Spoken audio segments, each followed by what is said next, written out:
ఒంగోలులోని జూవెట్ Memorial Baptist church pulpit ఎక్కే అర్హత పాస్టర్ జాన్ అగస్టిన్ కు లేదని కమిటీ సభ్యులు స్పష్టం చేశారు. 2017లో Jewett Memorial Baptist Church management body Augustine కు వ్యతిరేకంగా వేసిన పిటిషన్ ను జిల్లా కోర్టు కొట్టివేసింది. దాంతో అగస్టిన్ కు పుల్పీట్ ఎక్కే అవకాశం వచ్చింది అంటూ ఆయన అనుచరులు చర్చి బయట బాణాసంచా కాల్చారు. ఈ నేపథ్యంలో జూవెట్ Memorial Baptist Church management committee ఇక్కడ కోర్టు ఇచ్చిన తీర్పును సవాలు చేస్తూ హైకోర్టును ఆశ్రయించారు. పుల్పీట్ విషయమై స్టే కొనసాగుతున్న నేపథ్యంలో చర్చిలో ఏర్పాటు చేసిన మీడియా సమావేశంలో pastor Tella John Kennedy committee సభ్యులతో కలిసి కార్యదర్శి యాదాల రాజశేఖర్, కోశాధికారి జి జగజ్జీవన్ రావు మాట్లాడారు. ప్రస్తుతం ఈ వివాదం హైకోర్టు పరిధిలో ఉన్నందున తీర్పు వచ్చే వరకు ఆదివారం ఆరాధనలు ఎవరి పార్టీకి వారు జరుపుకోవాలని తప్పితే పుల్పీట్ ఎక్కే అర్హత ఎవరికీ ఉండదని స్పష్టం చేశారు.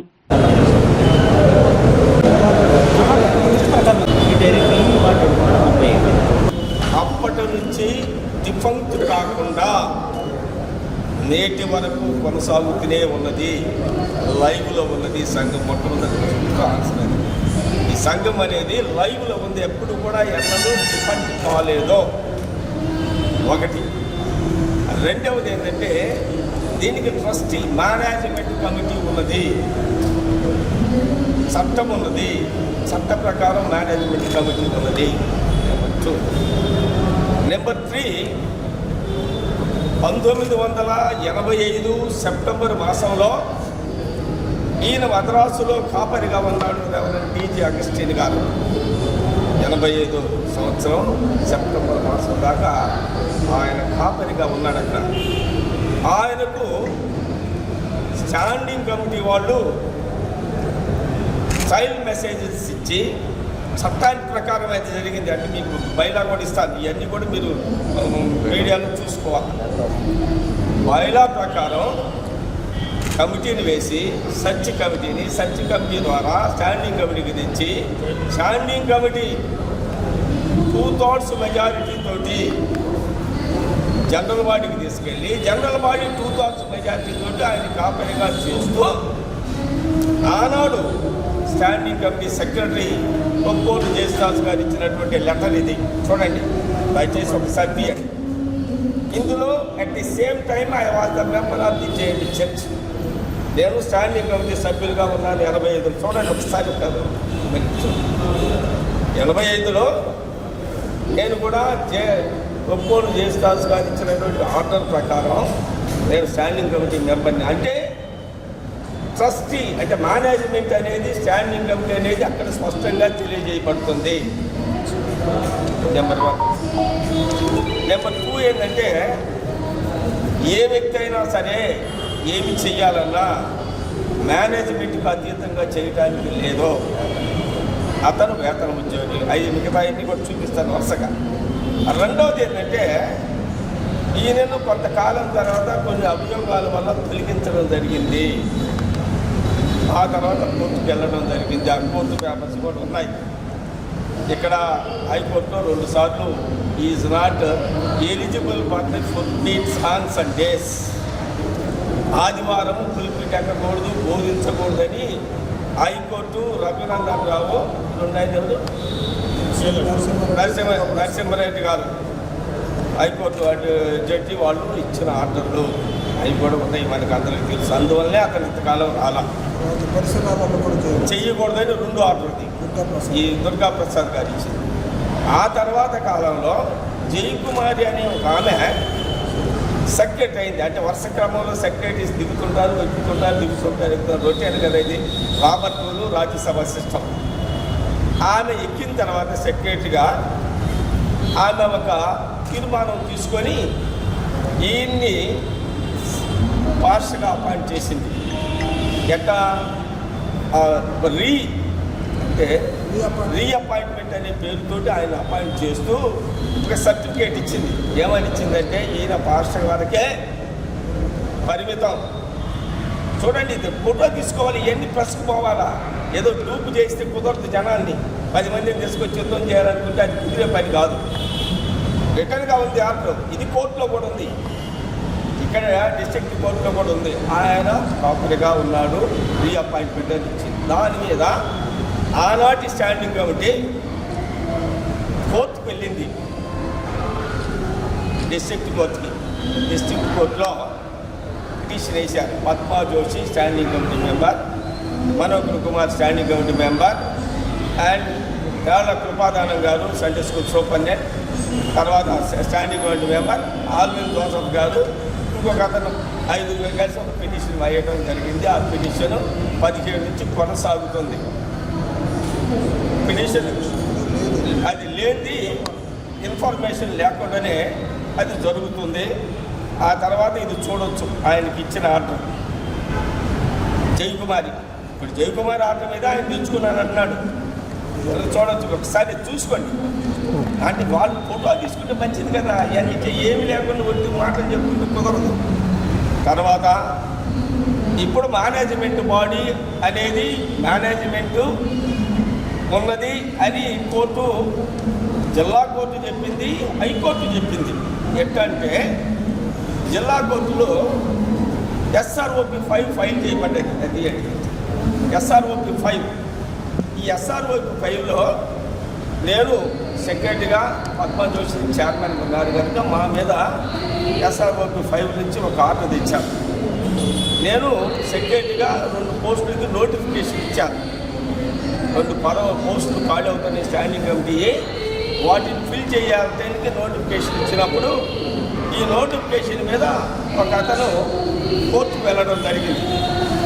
కోర్టుకు వెళ్ళినప్పుడు అతను ఈ SROP 5లో కోర్టు ఏమని ఉత్తర్వు ఇచ్చిందంటే, అది కూడా ఏమని ఉత్తర్వు ఇచ్చిందంటే, మీరు మెంబర్షిప్ లేకుండా ఈ ఎన్నికలు జరపొద్దు. Without membership you should not go to the elections. That is the injunction జిల్లా కోర్ట్. అది ఒకసారి అది కూడా చూపిస్తాను మనకు. దెన్ మేము హైకోర్టుకు అప్పీల్ చేశాం. ఏమైనా అప్పీల్ చేశామంటే, అయ్యా మెంబర్స్ ఖాళీ అవుతున్నారు, వాళ్ళని ఎన్నుకునే అనుమతి మాకు ఇవ్వండి అని. హైకోర్టు ఏం చేసింది, ఇక్కడ జిల్లా కోర్టులో సెక్రటరీ రాజశేఖర్, చైర్మన్ పద్మా జోషి. అక్కడ కూడా హైకోర్టులో నేను పిటిషన్ వేసినప్పుడు సెక్రటరీగా రాజశేఖర్ని చూపిస్తూ జిల్లా రిజిస్ట్రార్ గారికి ఒక ఆర్డర్ ఇచ్చింది. మెంబర్షిప్ తయారు చేసి ఎన్నికలు జరపండి అని. ఆ ప్రాసెస్ జరుపుతున్నారు. తర్వాత ఏదో ఇటీవల ఒక బాల్ జరిగింది. సోమవారం పుల్పిట్ మీద ఎక్కి మాట్లాడటం, సుబ్బాయిలు కాలటం, డంబులు కొట్టడం, అల్లరి ఆటపాటలతో కార్యక్రమాలు జరిగించారు. ఎప్పుడు కూడా పుల్పిట్ ఎక్కాలంటే కార్యదర్శి అనుమతి ఉండాలా. Secretary is the management. మిగిలిన వాళ్ళంతా ఎంప్లాయీస్. వాళ్ళకి అక్యుడెన్స్ ఉంది. అక్యుడెన్స్ కూడా మేము ముందు పెడతాం. వాళ్ళకి అటెండెన్స్ ఉంది. మాకు మేనేజ్మెంట్కి అటెండెన్స్ ఉండదు. ఎలక్టెడ్ బాడీ మేము. వాళ్ళు పెయిడ్ సర్వెంట్స్. పెయిడ్ సర్వెంట్స్ అంటే ఫ్రమ్ రెవరెండ్ DJ అగస్టిన్. ఆయన రాసిన ఉత్తరం చూడండి, ఒకసారి ఫోటో తీసుకోండి. ఆయన సంతకం ఎవరికి చెప్తా తర్వాత. ఆయన ఎవరికంటే ఇద్దరంటే మొదటి వ్యక్తి ఎవరంటే to the Government of India. To the Government of India 11/2001/22/52/26 2011 FCMU Ministry of Home Affairs. Ministry of Home Affairs FCRA division house 26 మహేసింగ్ రోడ్, న్యూ ఢిల్లీ హోమ్ డిపార్ట్మెంట్కి ఒక లెటర్ రాస్తూ ఫ్రమ్ అగస్టిన్ గారు రాస్తూ కింద ఒక మాట అంటాడు, copy to the secretary JP church Ongole. నన్ను కూడా మెన్షన్ చేశాడు. వాళ్ళకి రాయటమే కాదు, చూడండి సంతకాలు, ఇది ముఖ్యం తీసుకోవాలి.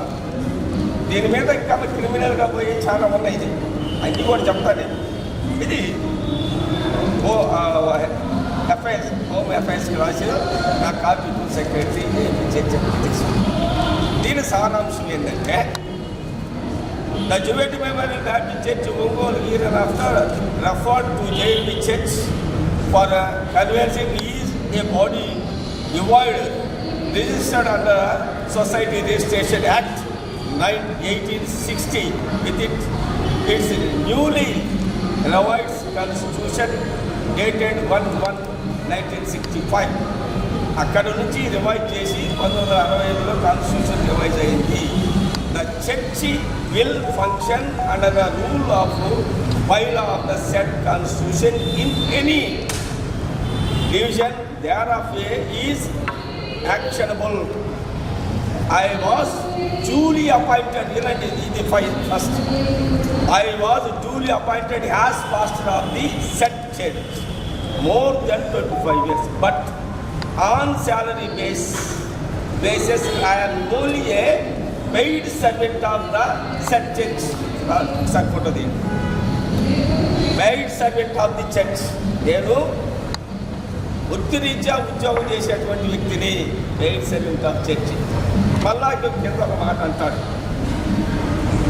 I oath say and submitted that myself either in person or in the capacity of a pastor of the church never received any foreign contributions. If any better and further information is required with the reference to the church register on the subject matter in issue, please address it to secretary.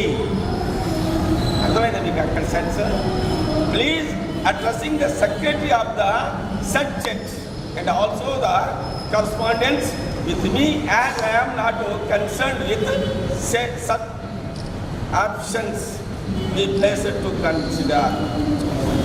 Order ఈ కాగితాన్ని consider చేయండి. నేను వాసన ఉద్యోగిని, soul owner secretary, ఆయనతో మాత్రమే discuss చేయండి అని ఆయన చెప్పేశారు.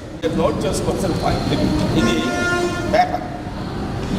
దెన్ ఏదో అరుస్తున్నారు, మిగతా చాలా రోజులు అవన్నీ ఎవరి వెళ్ళ అరుస్తున్నారు. ఏమరుస్తున్నారు? సోమవారం మీద వచ్చింది. ఎప్పుడైనా ఒక అపాయింట్మెంట్, ఇప్పుడు మీరైనా ప్రెస్కి వాళ్ళు ఉంటారుగా, ఈనాడు కానీ సాక్షి అపాయింట్మెంట్ ఇచ్చేది వాళ్ళు కదా, మేనేజ్మెంట్ కదా.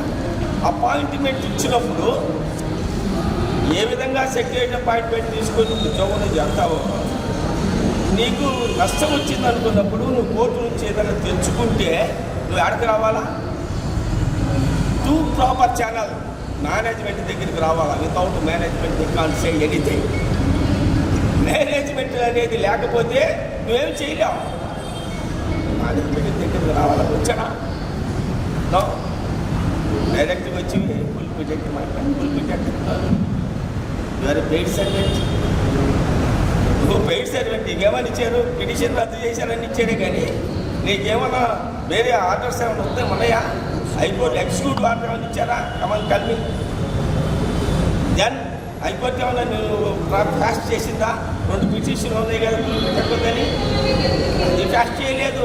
నీకు ఎగ్జిక్యూటివ్ ఆర్డర్ లేకుండా నువ్వు డైరెక్ట్గా చెప్తావండి. చెప్పండి. అది ఆలోచన. ఇప్పుడు కొంతమంది ఏమనుకున్నారంటే, నేను ఇప్పటిదాకా ఎందుకు ప్రెస్ పెట్టలేదు చెప్పంటారా? చరిత్ర కలిగిన సంఘం ఇది. డివోటీస్ దెబ్బతినకూడదు, చెదిరిపోకూడదు. కలిసికట్టుగా సంఘం నడవాలి అంటే డివోటీస్ని కాపాడుకోవాలి. కనుక ఇవన్నీ ప్రజల ముందుకు తీసుకెళ్తే ఎందుకని 2017 ముందు ఆయన మాకు 195 నుంచి పాస్టర్గా ఉన్నాడు. తర్వాత ఆయన వివిధ కారణాల చేత రిజైన్ చేసి వెళ్ళిపోయాడు. తర్వాత ఆయన ఈ చర్చిల నుంచి పాస్టర్గా వివిధ కారణాల చేత ఆయన చేసిన కొన్ని అక్రమ కార్యక్రమాల వల్ల చర్చిలో నుంచి తీసివేశాము. తీసివేసిన తర్వాత ఆయనపై ఎక్కడెక్కడో పోయి చర్చిలు కండక్ట్ చేసుకున్నాడు. ఈ చర్చిలో ఆయన అక్కడి నుంచి లేకుండా వెళ్ళిపోయిన తర్వాత మేము వేరే పాస్టర్ గారిని మా చర్చికి చేసుకున్నాం. తర్వాత ఆయన ఏం చేసింటే ఆ కమిటీలో 4 మెంబర్లు పక్కకు తీసుకుని ఆ చర్చి కింద ఆయన ఆరాధన జరుపుకుంటున్నాడు. మా చర్చిలో ఇప్పుడు ఆయన ఆరాధన జరిగించాలి. తర్వాత ఏం జరిగిందంటే హైకోర్టు ఒక ఉత్తర్వులు ఇచ్చింది. ఇతను ఈ చర్చి పుల్పిట్ మీద కానీ ఈ చుట్టూ పక్కల కానీ ఎక్కడ కూడా ఆ వాక్యం బోధించకూడదు అనే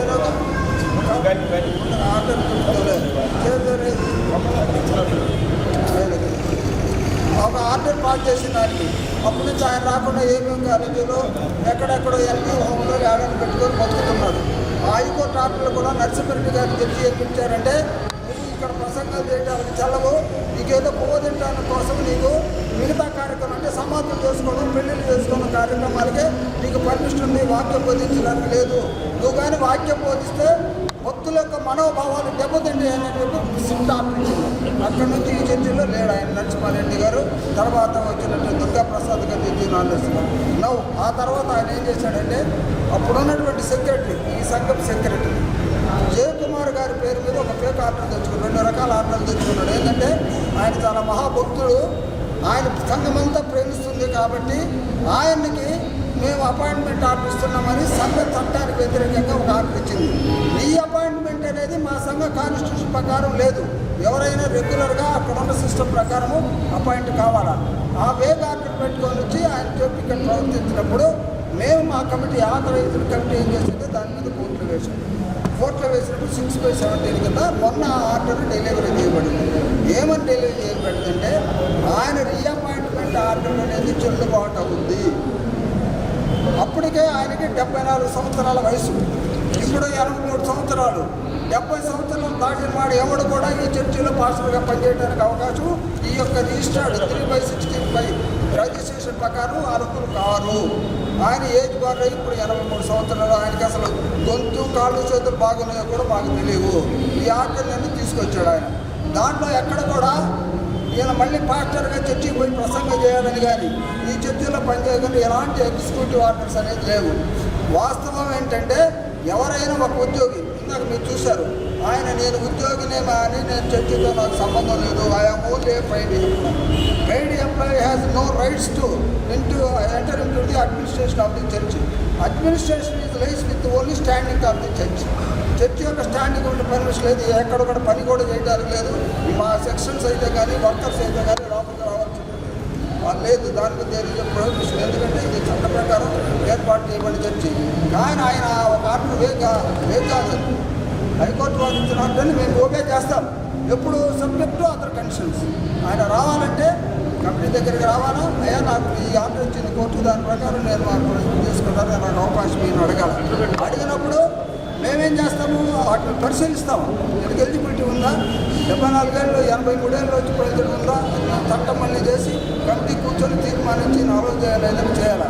అది లేకుండా ఆయన ఇష్టం వచ్చినట్టు మాస్క్ వేసుకొని వచ్చి ఒక తిన్నాలలాగా సృష్టించి డ్యాన్సులు చేస్తూ పవిత్రమైన పులిపీటనైతే ఆయన మన విధంగా ప్రవర్తించడం మీరందరూ మీడియాలో చూశారు. ఇప్పుడు మీడియాలలో యూట్యూబ్లో అల్లేదు. కాబట్టి అతనికి డీజే అగస్టిన్ అని అతనికి ఫార్మర్గా పాస్టర్గా చేసిన డీజే అగస్టిన్ అని అతనికి ఈ చర్చిలో మాకు ఇక్కడ కమిటీ యొక్క పర్మిషన్ లేకుండా వచ్చి ఇక్కడ చర్చిలో గర్భా చేయడం కానీ పులిపీట అక్కడ మీద చాలా నేరము. అది ప్రక్షాళన చేయాల్సి అవసరం లేకపోతే ఒక 100 లీటర్ల పాలు అంత దుష్టుగా ప్రచారం చేసి ఎవరెవరినో చెప్పులు కాళ్ళు పూర్తిగా వాడికి తెచ్చి ఇక్కడ డ్యాన్స్ అవలకల్లో తెచ్చి చర్చి యొక్క ప్రతిష్టను, చర్చి యొక్క ప్రవర్తన అతను మట్టగలిపాడు. అటువాడు ఈ చర్చిలో ఉంటే అది ఆల్రెడీ ఉంది. ఇతను ప్రసంగం చేస్తేనే మనోభావాలు దెబ్బతిని హైకోర్టు జడ్జి గారు చెప్పినప్పుడు ఇట్లాంటి పనులు చేసినట్టుంటే మనోభావాలు దెబ్బతినవా? అది మీరందరూ అందరూ మనుషులు అందరికీ జ్ఞానం ఉంది, మనం అర్థం చేసుకోగలం. కాబట్టి ఆ ఆర్డర్ అనేది it is not a full order. Okay, it is an order of the honourable court, but their order should be implemented in conversation with the guidelines of the our constitution and conditions. కాబట్టి ఆయన వచ్చి ఈ యొక్క కమిటీని ఆయన, ఎందుకంటే court కూడా జయకుమార్ అని ఆమె ఆర్డర్ ఇచ్చింది, ఆ రోజు ఈ ఆర్డర్ ఇచ్చింది. ఆమె యొక్క కంటిన్యూటీనే ఇప్పుడు సెక్రటరీగా ఉంటున్నారు. కాబట్టి ఎవరిని నువ్వు గౌరవించాలా? నువ్వు చెప్పిన కమిటీగా జయకుమార్ తర్వాత మనోహర్ కుమార్ గారు సెక్రటరీగా చేశారు, మనోహర్ కుమార్ తర్వాత సుధీర్ కుమార్ గారు చేశారు, సుధీర్ కుమార్ గారు తర్వాత ఇప్పుడు ఆయన చేస్తున్నారు. So you have to come to the committee. నీకు ఏ కమిటీ వల్లనైతే ఈ యొక్క ఆర్డర్ రావడానికి అవకాశం కలిగిందో ఆ కమిటీ దగ్గరికి నువ్వు వచ్చి నీ ఆర్డర్ని ఇంప్లిమెంట్ చేసుకోవాలి. ఎందుకంటే there is no executive orders in this order. కాబట్టి ఆయన రావాలి చర్చలో అంటే కమిటీని కన్సల్ట్ చేసి కమిషన్ యొక్క పర్మిషన్ తీసుకొని కమిషన్ కమిటీ వారి యొక్క నిర్ణయం ప్రకారం ఈ చర్చలో ఉంటుంది. దట్ టు ఈ హాస్టల్లో ఏజ్ పర్మిట్ ఏజ్ దాటిపోయింది అతను. కాబట్టి ఇట్టి పరిస్థితులలో అతని సంఘంలో ఇంకా మాస్టర్గా పనిచేయడం అర్హుడు కాడు. దాన్ని ఆల్రెడీ మేము ఛాలెంజ్ హైకోర్టు అప్పీల్ కూడా వేశాము. CMRP నెంబరు 18 గుండా మాకు ఇదిగో ఆ ఆర్డర్ కూడా అక్కడ హైకోర్టులో అడ్మిట్ అయింది. సోమవారం మంగళవారం ఆర్డర్స్ కూడా స్టే ఆర్డర్స్ రాబోతుంది. కాబట్టి ఆయన ఈ లోపల వచ్చి గందరగోళం చేయగల పరిస్థితి ఏర్పడితే అప్రోచ్ ఆఫీసర్స్ కన్సర్న్ ఎమ్మెల్యే గారిని కలిసాము, DSP గారు కలిపాము, PP గారి వాళ్ళ దగ్గర ఒప్పించుకొని తీసుకున్నాము. వాటి ప్రకారం వాళ్ళు ఏం చేసినా అది చట్టవిరుద్ధం అవుతుంది. దాని తగినటువంటి ఫలితాలు వాళ్ళు అనుభవించాల్సి వస్తుందని నేను ప్రెస్ ముందుగా మీకు అందరికీ తెలియజేస్తున్నాను. ట్రెజరీ చర్చించుకుంటాను.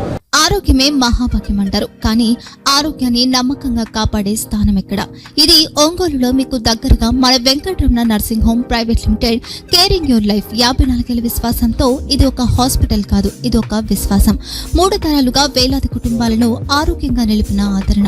మా నిపుణుల వైద్య బృందం మా దగ్గర అనుభవం కలిగిన బృందంలో అందించే సేవలు neuro surgery, general medicine, diabetes, pulmonologist, general surgery, ophthalmology, urology, orthopaedic, ENT, paediatrics, dental surgery, anaesthesiology, gynaecology, cardiology, emergency మరియు క్రిటికల్ కేర్. ఒంగోలులో ఆరోగ్యానికి ఒక కొత్త శకం ప్రారంభమవుతుంది. వెంకటరమణ ఐ హాస్పిటల్ ప్రారంభించబడింది. కంటి ఆరోగ్యానికి ప్రత్యేక పరిష్కారంగా ప్రభుత్వ ఉద్యోగులు, రిటైర్డ్ ఉద్యోగులు మరియు వారి కుటుంబ సభ్యుల కోసం EHS ద్వారా వైద్యం, క్యాష్లెస్ సేవలు, Medi Assist, Star, GHPL, Aditya Birla, Bajaj Allianz మరియు ఇతర ప్రముఖ హెల్త్ స్కీమ్లు అందుబాటులో ఉన్నాయి. ఆరోగ్యశ్రీ, డాక్టర్ NTR వైద్య సేవా నిధి అందుబాటులో ఉన్నాయి. చిరునామా RTC బస్టాండ్ ఎదురుగా, Kurnool road, Ongole. Phone number 08592282623, cell number 9100679099, eye hospital number 9866484770, website www.venkatramananursinghome.com, Facebook www.facebook.com/VKRNH. Venkataramana nursing home, 3 తరాల విశ్వాసం, నూతనతతో కూడిన సేవ. మేము కేవలం చికిత్స చేయము, మేము శ్రద్ధ వహిస్తాం, పరిరక్షిస్తాం. సేవ చేయడం మాకు ధ్యేయం.